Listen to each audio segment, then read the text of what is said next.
جی وعلیکم السلام ورحمۃ اللہ وبرکاتہ. میرا نام امجد اقبال ہے. جی امجد بھائی. ایک تو یہ سوال ہے کہ ایک آدمی سے میں نے پاکستان میں پیسے لیے تھے $1000 پاکستان میں. جی ٹھیک ہے جی. تو اس کے بعد اس ٹائم جو پاکستان میں ریٹ تھا وہ کچھ کم تھا. جس سے میں نے جو سینڈ کیے جی تو وہ تھوڑا ریٹ زیادہ ہو گیا تھا. میں نے اس کو واپس تو اسی یعنی کہ ڈالر میں کیے. ہاں تو کیا مطلب کہ یہ صحیح ہے کیونکہ میں نے ڈالر میں لیے تھے ڈالر میں واپس کر دیے. لیکن کبھی کبھی ایسا ایک شیطان کی طرف سے یا ویسے ہی ہے ایک وسوسہ یا ایسا خیال آتا ہے کہ یار میں اس کو اگر اس ٹائم بول دیتا کہ جی میں یہ آج کے ریٹ کے مطابق جو پاکستانی کرنسی ہے کیونکہ میں پاکستان میں لے رہا ہوں اس کے مطابق دوں یا کیسے دوں. اچھا. تو ایک یہ سوال ہے. دوسرا یہ سوال ہے کہ اچھا جو $1000 آپ نے لیے تھے یا آپ نے دیے تھے؟ میں نے لیے تھے. اچھی بات ہے. ٹھیک ہے لیے تھے. انشاءاللہ. دوسرا سوال کیا ہے امجد صاحب؟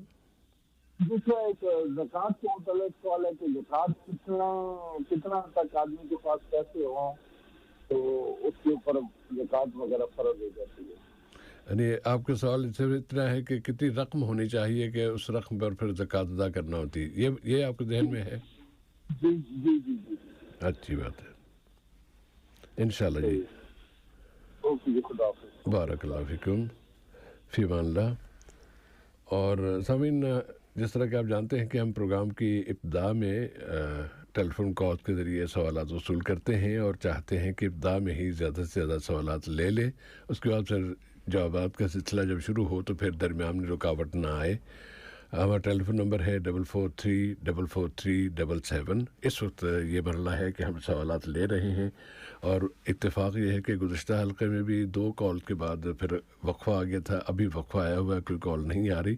تو بس اس توجہ دلا رہے تھے کہ اگر ابتدا میں آپ جیسے آپ سننا شروع کریں تو رابطہ قائم کر لیں تاکہ سوالات ایک ساتھ ہم لے لیں. اس کے بعد پھر اگلا مرحلہ شروع کریں گے. اور اگر تو کوئی کال آ جاتی ہے فوری طور پہ تو ہم ضرور لیں گے, لینا چاہیں گے. لیکن اگر نہیں آ رہی تو خاموش بیٹھنے کے بجائے ہم پھر اگلا مرحلہ شروع کریں گے. اور اس میں اگلے مرحلے میں ہم آج کی دعا کی طرف آنا چاہیں گے. اور گزشتہ ہفتے جو دعا آپ کی خدمت پیش کی تھی, امید ہے کہ اگر سب نے نہیں تو کچھ لوگوں نے تو اللہ کرے کہ یاد کر لی ہو تاکہ اس سے جو اتنا بڑا اجر ہے وہ اللہ تعالیٰ عطا فرمائے. اور اب آج کی دعا ہم پیش کریں گے, لیکن اس سے پہلے کال آ گئی الحمدللہ, تو کال لے لیتے ہیں. کال کو ترجیح دیں گے. السلام علیکم. جی وعلیکم السلام سر, امتیاز بات کر رہا ہوں. جی امتیاز بھائی.